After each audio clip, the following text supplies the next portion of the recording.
High guys, welcome back to my channel. तर मी आज बनवणार आहे कैरीचे पन्ह। तर त्यासाठी आपल्याला एक कैरी घ्यायची आहे, त्याची साल काढायची आहे आणि त्याला कुकरमध्ये 3 ते 4 शिट्ट्या करून घ्यायच्या आहेत। आता हे शिजलेले आहे कैरी, तर आपण त्याला काढून घ्यायचं। कैरी थंड झाल्यानंतर चाकूने त्याच्यावरचा गर काढून घ्यायचा आहे।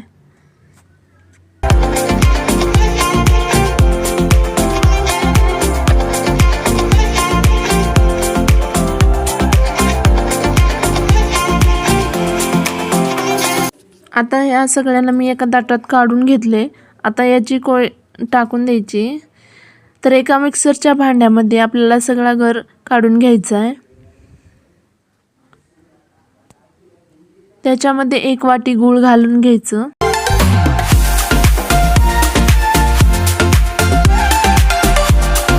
एक चमचा जिरेपूड घालून घ्यायचे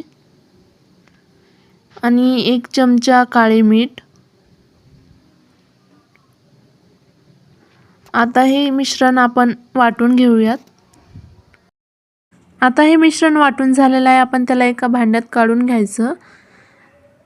आता मिक्सरच्या भांड्यात पाणी टाकून ते पण विसळून घ्यायचं।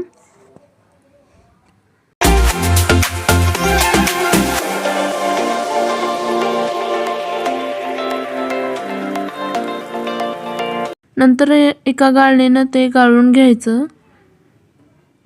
गुळाचे खडे वगैरे राहिले असले तर ते वरी राहतात।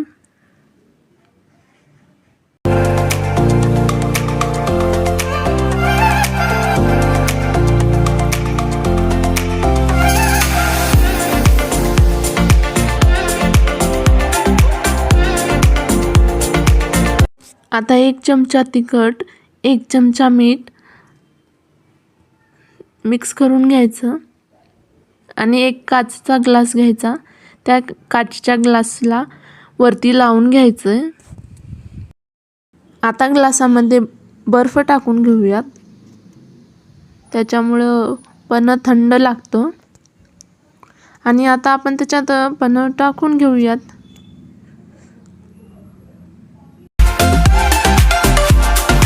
तर गाईस, तयार आहे आपलं पन्ह आणि वरून आपण पुदिन्याची पानं टाकून घेऊयात।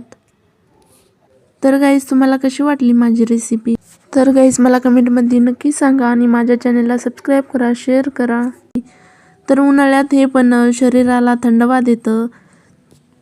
तुम्ही एकदा नक्की ट्राय करा आणि मला कमेंटमध्ये नक्की सांगा कसं झालं आहे। तर भेटूयात उद्याच्या व्हिडिओमध्ये, तोपर्यंत बाय बाय।